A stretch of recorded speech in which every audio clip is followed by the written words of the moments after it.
નમસ્કાર આંગણવાડી કર્મચારી બહેનો, સ્વાગત છે તમારું આપણી આ યુટ્યુબ ચેનલમાં જેનું નામ છે ગુજરાતી જીકેની જમાવટ। તો 1 જાન્યુઆરીથી જ્યારથી નવું ઈસુ ખ્રિસ્તનું વર્ષ 2026 શરૂ થઈ ગયું છે, તો વર્ષ 2026ની શરૂઆત થતાં જ ભારત સરકારના મહિલા અને બાળ વિકાસ વિભાગના નેજા હેઠળ વિવિધ રાજ્ય સરકારોમાં આઈસીડીએસ પ્રોજેક્ટમાં કામ કરતા 27 લાખ કરતાં વધારે આંગણવાડી કાર્યકર તેડાગર બહેનો માટે મહિલા અને બાળ વિકાસ વિભાગ દ્વારા એક મહત્વપૂર્ણ આદેશ જારી કરવામાં આવ્યો છે। તો 1 જાન્યુઆરી 2026થી આંગણવાડી કર્મચારી બહેનોએ 2 નવા કાર્યો ફરજિયાત કરવા પડશે, જેને લઈ અને ગતરોજ મહિલા અને બાળ વિકાસ વિભાગ દ્વારા નોટિફિકેશન બહાર પડાયું છે। તો જાણીશું આજના વિડીયોમાં આપણે વિગતવાર કે એક બાજુ જ્યારે આ કર્મચારી બહેનો છેલ્લા 2 દાયકાથી પોતાની મુખ્ય માંગણી જેવી કે માનદ વેતનમાં વધારો, રાજ્ય સરકારના કર્મચારી જાહેર કરવા તેમજ વિવિધ ભથ્થાઓ આપવા વગેરેને લઈને લડત લડી રહ્યા છે, ત્યારે કર્મચારીઓના પગાર વધારાને સરકાર સાંભળી રહી નથી, પરંતુ ક્યાંક ને ક્યાંક સરકાર આ બહેનોની જવાબદારી અને કાર્યો જે છે તે વધારતી હોય તેવું દેખાઈ રહ્યું છે।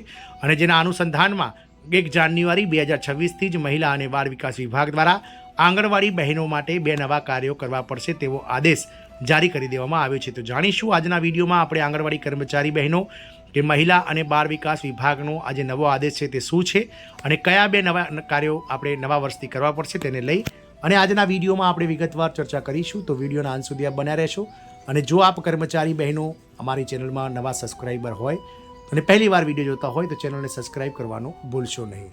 તો 1 જાન્યુઆરી 2026થી જ્યારે નવું વર્ષ શરૂ થઈ ગયું છે અને નવા વર્ષની શરૂઆતમાં આંગણવાડી બહેનોને આશા હતી કે સરકાર ક્યાંક ને ક્યાંક તેમના પગાર વધારાની થોડી ઘણી વાત કરશે, પરંતુ ફરીથી આ બહેનોને નિરાશા સાંપડી છે। પરંતુ ગતરોજ ભારત સરકારના મહિલા અને બાળ વિકાસ વિભાગ દ્વારા એક નવો આદેશ જારી કરી દેવામાં આવ્યો છે, જેમાં 1 જાન્યુઆરી 2026થી આંગણવાડી બહેનોએ આ 2 નવા કાર્યો ફરજિયાત કરવા પડશે।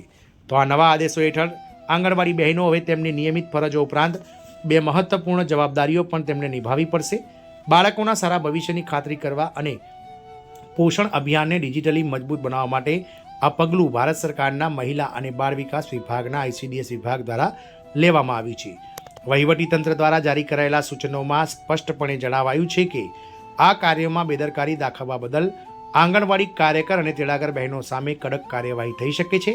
ચાલો હવે દરેક આંગણવાડી કાર્યકરને કરવાના 2 નવા કાર્યોની તપાસ કરીએ। તો 1 જાન્યુઆરી 2026થી નવો આંગણવાડી ઓર્ડર મુખ્ય મુદતની વાત કરીએ તો સરકાર દ્વારા જારી કરાયેલી સત્તાવાર માહિતી અનુસાર આંગણવાડી કેન્દ્રો હવે સંપૂર્ણપણે આધુનિક બનવાની તૈયારીમાં છે। સરકારની ડિજિટલ આંગણવાડી કેન્દ્રોની જે પહેલ છે તે અંતર્ગત હવે તમામ આંગણવાડી કેન્દ્રોને સંપૂર્ણપણે આધુનિક ટેકનોલોજીથી સજ્જ બનાવવામાં આવ્યા છે।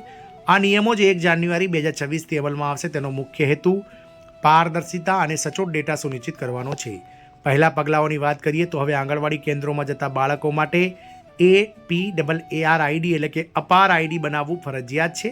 આ આઈડી બાળકોના શૈક્ષણિક અને આરોગ્ય રેકોર્ડને એક જ જગ્યાએ રાખવામાં મદદ કરશે। એટલે કે હવે કે જે અપાર આઈડી સરકારી કર્મચારી શિક્ષકો બનાવતા હતા તે આઈડી બાળકના 3 વર્ષથી જે 3 થી 6 વર્ષ જે આંગણવાડી કેન્દ્રોમાં જે પ્રી પ્રાઇમરી એજ્યુકેશન મળે છે તે દરમિયાન જ આંગણવાડી કાર્યકરો બહેનોએ દ્વારા અપાર આઈડી બનાવવું ફરજિયાત છે।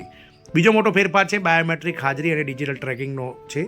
હવે દરેક લાભાર્થીનો સંપૂર્ણ હિસાબ ડિજિટલ રીતે કરવામાં આવશે, જેનાથી ભ્રષ્ટાચારનો કોઈ પણ અવકાશ દૂર થશે। તો આંગણવાડીની વાત કરીએ નવા જે 2 ફેરફારો છે તેની એક ઝાંખી। તો યોજનાનું નામ છે આંગણવાડી નવા કાર્ય નિયમો 2026, અમલની તારીખ છે 1 જાન્યુઆરી 2026। મુખ્ય કાર્ય 1 તો બાળકો માટે અપાર આઈડી જનરેટ કરવું અને મુખ્ય કાર્ય 2 તો ડિજિટલ ટ્રેકિંગ અને બાયોમેટ્રિક્સ રેકોર્ડ। લાભાર્થીની સંખ્યાની વાત કરીએ તો દેશભરના 0 થી 6 વર્ષના બાળકો અને ગર્ભવતી સ્ત્રીઓ વિભાગ મહિલા અને બાળ વિકાસ વિભાગના મંત્રાલય દ્વારા આઈસીડીએસ પ્રોજેક્ટ ધ્યેય પોષણ અને શિક્ષણનું ડિજિટલ મોનિટરિંગ અને રાજ્ય સમગ્ર ભારતમાં તબક્કાવાર તેને જાહેરાત કરવામાં આવશે। આંગણવાડી બહેનો માટે 2 નવા ફરજિયાત કાર્યો કીવર્ડ્સ ફોકસ તો કાર્યદક્ષ ક્ષમતા વધારવા માટે સરકારે નીચેના 2 કાર્યોને પ્રાથમિકતા આપી છે, જેમાં પહેલું છે બાળકો માટે અપાર આઈડીનું નિર્માણ। તો નવા વર્ષથી શરૂ કરીને આંગણવાડી કાર્યકરોએ તેમના કેન્દ્રોમાં નોંધાયેલા બાળકો માટે હવે એક રાષ્ટ્ર એક વિદ્યાર્થી આઈડી અથવા તો અપાર આઈડી બનાવવાની જરૂર પડશે। આ આઈડી બાળકના ભવિષ્ય માટે મહત્વપૂર્ણ છે, કારણ કે તેમાં તેમનો આરોગ્ય સહિત શૈક્ષણિક લાયકાતનો તમામ ડેટા રહેશે। બીજું છે ડિજિટલ ન્યુટ્રિશન ટ્રેકર અને વેરિફિકેશન। રાશન વિતરણ અને બાળકોની ટેક હોમ રેશન હાજરી માટે હવે પોષણ ટ્રેકર એપ ફરજિયાત છે। લાભાર્થીઓને ચહેરાની ઓળખ અથવા OTT આધારિત ચકાસણી દ્વારા લાભોનું વિતરણ કરવામાં આવશે. આંગણવાડી કાર્યકરો માટે અન્ય મહત્વપૂર્ણ માર્ગદર્શિકા.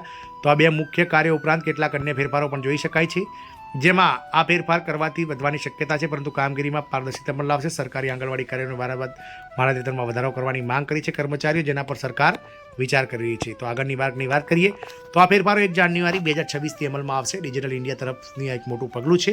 આંગણવાડી કાર્યકરોએ આ નવા કાર્યો માટે વિશેષ તાલીમ પણ મેળવી મળશે, જેથી તેઓ તેમની તકનીકી મુશ્કેલીનો સામનો ન કરે. આ નિયમોના અમલીકરણથી બાળકો સરકારી યોજનાના સીધા લાભો અને સચોટ રીતે માહિતી મેળવી શકશે. બધા આંગણવાડી કાર્યકરોને સલાહ આપવામાં આવી છે કે તેમના વિભાગના સત્તાવાર પોર્ટલની મુલાકાત લે અને વિગતવાર માર્ગદર્શિકા ચકાસે. આમ આંગણવાડી કેન્દ્રના બહેનોને કાર્યકર બહેનોને 1 જાન્યુઆરી 2026થી 2 નવા કાર્યો સોંપવામાં આવ્યા છે. જય હિન્દ, અસ્તુ.